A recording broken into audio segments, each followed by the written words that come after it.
Hi guys, आप सभी का आपके अपने YouTube channel B bright academy में बहुत बहुत स्वागत है। मेरा नाम भावना है और आज हम लोग पढ़ने वाले हैं क्लास 12 की बिजनेस स्टडीज का चैप्टर नंबर 2। चैप्टर का नाम है प्रिंसिपल्स ऑफ मैनेजमेंट। इस चैप्टर में हम मैनेजमेंट के क्या क्या प्रिंसिपल्स होते हैं उसके बारे में पढ़ने वाले हैं। तो सबसे पहले हम प्रिंसिपल्स की बात कर लेते हैं कि प्रिंसिपल्स क्या होते हैं। भाई, प्रिंसिपल्स होते हैं फंडामेंटल स्टेटमेंट्स या ट्रुथ जिनको हम गाइड करते हैं, फॉलो करते हैं।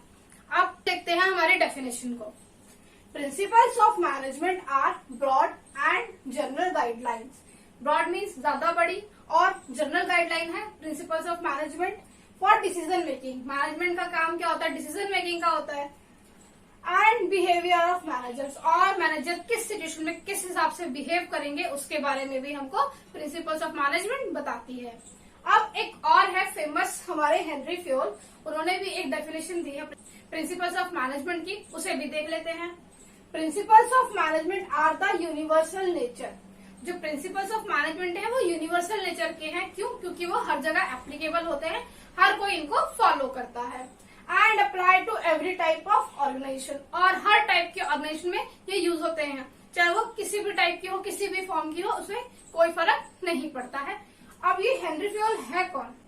हेनरी फ्योल एक बहुत ही फेमस फ्रांस के इंडस्ट्रियलिस्ट थे और मैनेजमेंट गुरु भी आप कह सकते हैं। इन्होंने हमें 14 प्रिंसिपल्स ऑफ मैनेजमेंट दिए हैं जिसे हम नेक्स्ट वीडियो में देखेंगे। अब हम बढ़ते हैं हमारे अगले टॉपिक की तरफ, जो कि है नेचर और features of principles of management.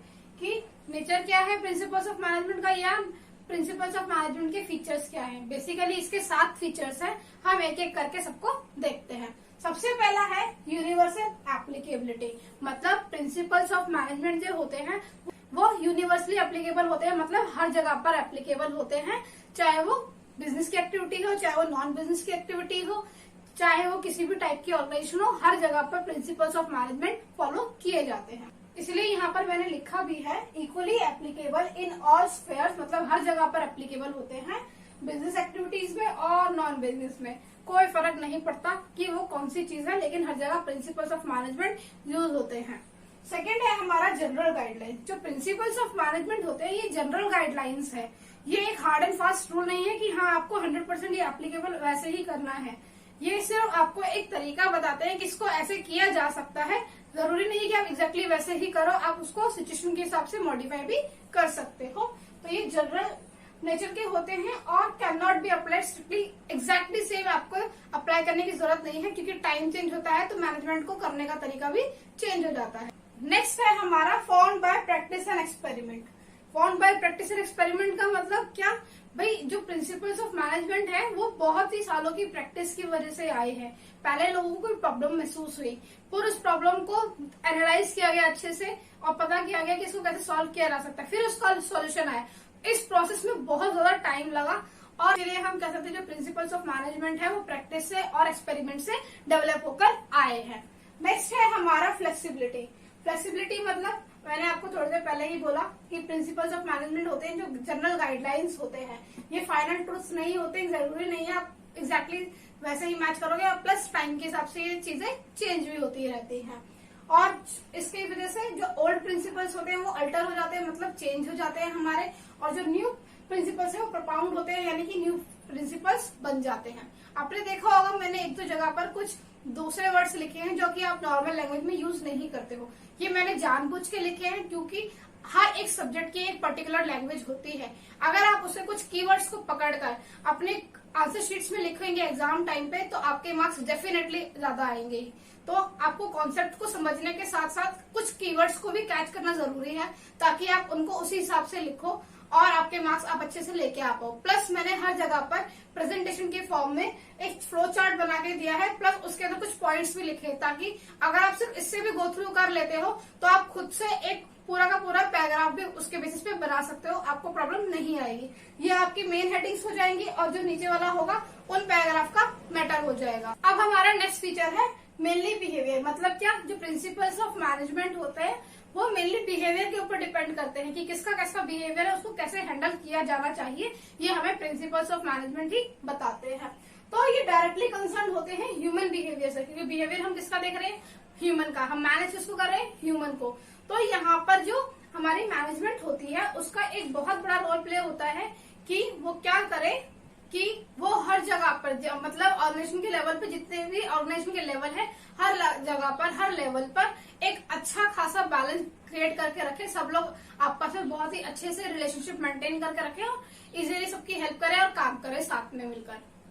Next है हमारा relationship between cause and effect. मतलब कि क्या है इस चीज का कि जो अल्टीमेट आउटकम होता है मतलब जो हमारा अल्टीमेट रिजल्ट होता है वो कैसे आता है अगर हम किसी चीज को एक पर्टिकुलर सिचुएशन में डालें और उस हिसाब से काम करें उस अकॉर्डिंग, और एक पर्टिकुलर मैनर भी होना जरूरी है। मतलब आपका अल्टीमेट आउटकम क्या आएगा अगर आप किसी काम को करते हो पर्टिकुलर सिचुएशन में और एक पर्टिकुलर मैनर में। तो यहाँ पर ये कॉज एंड इफेक्ट बताता है। लास्ट है हमारा कंटिजेंट। कंटिजेंट का मतलब होता है, अपने अकाउंट्स में भी कंटिजेंट का मतलब पढ़ा होगा कि एक चीज होने की पॉसिबिलिटी है लेकिन हम श्योर नहीं है कि ऐसा होगा भी या नहीं। जैसे कि मान लीजिए आपका कोई में केस फाइल हुआ पड़ा है, आपके चांसेस है भी आप जीत भी सकते हैं और नहीं भी, तो वो एक कंटिजेंट में आता है क्योंकि उसके अभी हमें गारंटी नहीं है आउटकम की। तो जो हमारे प्रिंसिपल्स ऑफ मैनेजमेंट होते हैं वो जरूरी नहीं है कि हम एग्जैक्टली वही फॉलो करें। अगर हमारी सिचुएशन मॉडिफाई हो जाती है, चेंज हो जाती है, तो हम अपने प्रिंसिपल्स ऑफ मैनेजमेंट को भी चेंज कर देते हैं और उनकी जगह पर दूसरा लगा देते हैं जो भी उस सिचुएशन में ठीक बैठता है। तो ये हर एक सिचुएशन को अफेक्ट करते हैं, सिचुएशन के हिसाब से ही लगाते हैं और ये फिक्स नहीं होते हैं। अब हमारा टॉपिक है सिग्निफिकेंस और importance of principles of management. मतलब प्रिंसिपल्स ऑफ मैनेजमेंट हम पढ़ तो रहे पर इसकी इम्पोर्टेंस क्या है, ये जरूरी क्यों है, इसके बारे में अब हम बात करेंगे। सबसे पहले तो हम जान लेते हैं कि टोटल है कितनी। ये है टोटल 6, मतलब 6 इम्पोर्टेंस है प्रिंसिपल्स ऑफ मैनेजमेंट की। आइए एक एक करके देख लेते हैं। सबसे पहला है provide useful insights to managers. Useful insights to managers मतलब कि ये कुछ ना कुछ इन्फॉर्मेशन जो कि वैल्यूएबल है, यूजफुल है, वो प्रोवाइड करती है मैनेजर्स को। कैसे भाई, पहले आपको मैंने बता चुकी हूँ कि जो मैनेजमेंट के प्रिंसिपल्स हैं वो एक्सपेरिमेंट्स और प्रैक्टिस के बेसिस पे इवॉल्व होते रहते हैं।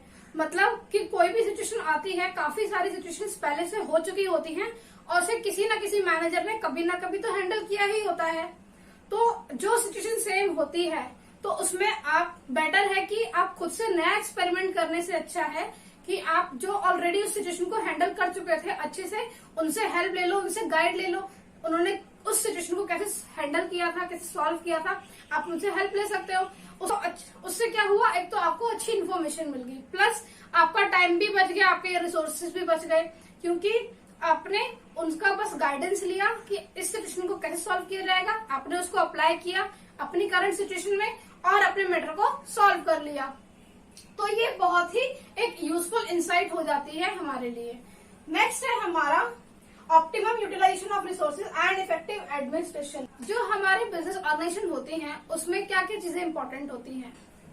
एक तो ह्यूमन बीइंग या मैन पावर जिसे बोल सकते हैं जो कि काम करेगा। काम करने के लिए पहले कोई भी बिजनेस स्टार्ट करने के लिए पैसा लगाना भी जरूरी है, तो वो भी इम्पोर्टेंट हो गया। फिर आपको कोई ना कोई काम करना है तो कोई मटेरियल चाहिएगा, मटेरियल भी इसमें आ गया। और किसी मशीन पे ही आप काम करोगे वो मशीन भी आ गई। तो man power, material, money, machine, ये सारी चीजें हमारे लिए इम्पोर्टेंट हो जाती।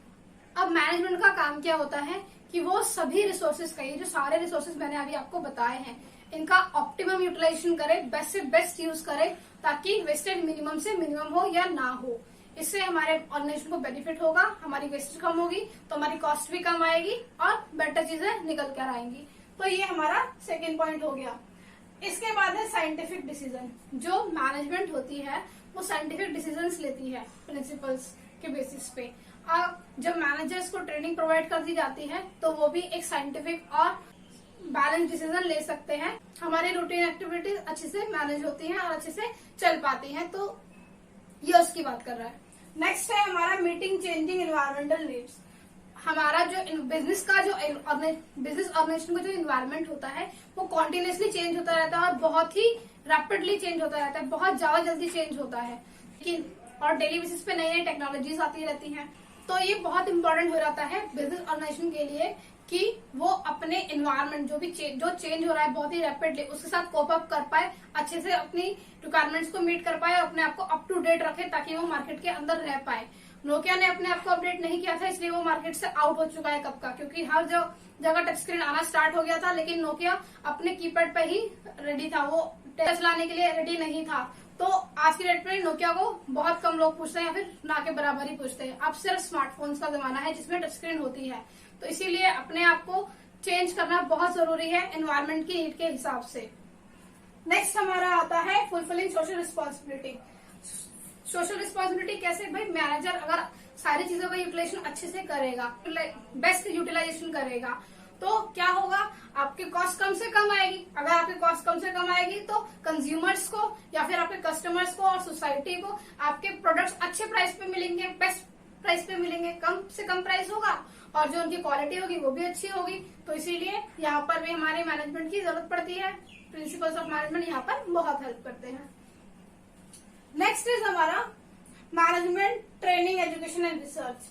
मैनेजमेंट क्या करती है, अपने मैनेजर्स को बहुत सारी ट्रेनिंग देती है, एजुकेशन प्रोवाइड करती है, रिसर्चेस के बेसिस पे बताती है, काफी सारे मतलब उनको बहुत अच्छे से फुलफिल कर दिया जाता है, वेल इक्विप्ड कर दिया जाता है अच्छी खासी थियोरेटिकल प्लस प्रैक्टिकल नॉलेज के बेसिस पर, ताकि उनको थ्योरी तो पता रहे कि किस हिसाब से कैसे करना है, प्लस प्रैक्टिकल एक्सपोजर भी उनको मिले ताकि अगर कोई सिचुएशन प्रैक्टिकली आ जाती है तो वो उसको हैंडल कर पाए। तो ये उनका काम होता है। तो इसमें भी हमारे मैनेजमेंट के प्रिंसिपल्स बहुत हेल्प करते हैं। आई होप मैंने आपको ये कॉन्सेप्ट समझाने में आपकी हेल्प की होगी। थैंक यू सो मच मेरी वीडियो को देखने के लिए।